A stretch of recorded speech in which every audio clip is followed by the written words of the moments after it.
Good evening, and welcome back to 30 at 6 on Cecil TV. On this month's installment of Dialogue with Leadership, we welcome back Dr. Ellen McCarthy. Thanks so much for being here. Thank you very much for the invitation. How are you this evening? I'm wonderful. And yourself? Great. With yourself and two other candidates now vying for the office of County Executive, it appears that a prominent issue to be debated will be taxes.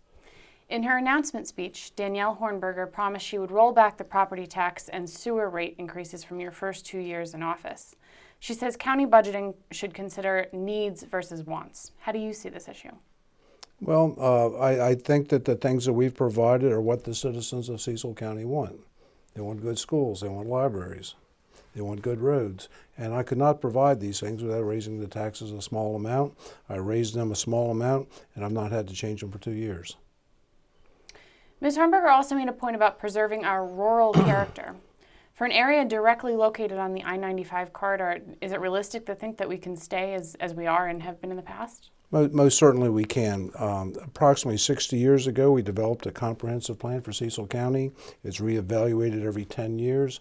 During that period of time, 40 to 50 prominent Cecil Countyans, as well as the different towns, as well as the county and all its different agencies, created this strategic plan. They modify it, and it basically says that our growth corridor will run between Route 40 and I-95. Mm-hmm. That is to be the commercial industrial area provided by water and sewer, and the other areas are basically designated rural conservation districts. So Rising Sun, Fair Hill, Conowingo is all rural conservation mm-hmm. district. It's retained for conservation, forestation, crops, and farming. And the same thing with the areas south of Route 40 going down into District 1, which is Cecilton, Chesapeake City, in those areas. It's very clearly defined, and if people don't like it the way it is, every 10 years they have the opportunity to modify it or change it. Now, don't you think that given our proximity to I-95 and our proximity to other cities and Delaware being so close and Baltimore and Philly, that it's important for us to invest in things like libraries and schools to keep people interested in living here? Well, most certainly. One of the primary advantages to having these things is it attracts people that really want to basically grow and raise their families in the area with amenities that will basically help with the education of our children. We've put in parks, first parks ever put in, Calvert, put in one at Brantwood. When we had budget hearings, more people came to speak to those issues than any other issues aside from schools and public library. These are, I call them quality of life issues, which everybody can participate in. The library does cost some money, but I can tell you it'll be there for 50, 75, 100 years. So if you look at that, the cost of operating a library over a brief period, over that period of time, it's not that expensive at all. In a letter to the Cecil Whig, former Cecil County Council President Joyce Bowlesby delivered an informative and concise description of Cecil County's form of government, which is the charter system. In particular, she described the separate roles of the county executive and the county council and pointed out the need for a cooperative relationship between the two. In this context, how would you describe your relationship with the current council, and what qualities do you think are necessary to best serve your constituencies? I guess the most important quality is that the county council, as well as the executive, have a similar or common interest on how the county should be developed and how the county should be governed. Now, we have distinct responsibilities. I'm the county executive. My responsibility is to make certain that the laws are fully and adequately enforced. I also prepare a budget.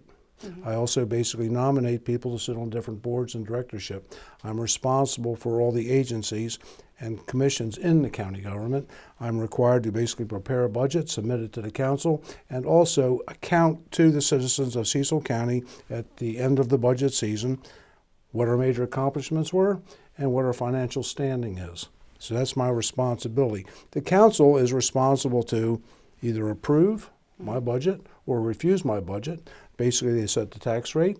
They basically confirm the appointments that I've made to different boards and positions. And they also are responsible for approving major zoning amendments, a comprehensive wastewater plan, master water and sewer plan, and other things of that nature. By working together, we are moving Cecil County forward, and my last 3 years have proven that working with them, we have moved Cecil County a quantum leap ahead. Cecil County is now the second fastest growing county in the state of Maryland. We have the third highest growth rate in the state of Maryland for wages. Before that, we weren't anywhere close to being on top. In terms of taxes, which you addressed earlier, in terms of income tax, there's 12 jurisdictions, which are counties, above us. We're below the state average, and we're also below the state average for real estate tax. So we are basically not anywhere near the highest, nor are we the lowest. But we have adequate funding to maintain our credit rating and do the things we need to do to make Cecil County a place where people want to live, work, and play. Do you feel that you and the county council members, as you mentioned, share the same goals in moving the county forward, or at least that you will work together? Well, I think we share the same goals, but sometimes they don't always agree with the way I want to do it. Looking at the Cecil County government website, we've noticed a lot of work is either ongoing or planned for bridges around the county. With infrastructure and its decay being a national issue, how is Cecil County doing in this area? Cecil County is starting to improve, and the reason it's improving is because I've put together a budget which will allow us to take money from the general fund and direct it to road improvements as well as bridge construction. I'm disappointed that the federal government said that they would basically be responsible for a lot of infrastructure improvement. They've not shown up with the money. And why is that? That's a good question. I don't know why. Concerning our county specifically, in 2010, when the recession was really going full blast, we used to get 30% of the highway user funds that were paid into the county. Those funds came from gasoline taxes as well as registration from automobiles. Over a period of a number of years, that amount of money, which is $7 million, decreased to $600,000. We lost 94% of it. The thing is, and that was the money we used to maintain the roads and bridges in Cecil County. So we've had to basically dip into our own funds, take them from other parts of government in order to basically maintain the roads to the degree that we have. But this will be the first year the Cecil County government will have sufficient money to make a major contribution to repairing the roads. Okay. Are there any other updates you'd like to share? No, we have 2 new candidates running for this position. I'm eager to basically see what they present to the citizens in terms of how they basically would handle the budget. I honestly believe if they have a better way to do it, I'd certainly like to see it. Okay, well, I'm sure we'll hear a lot more on that.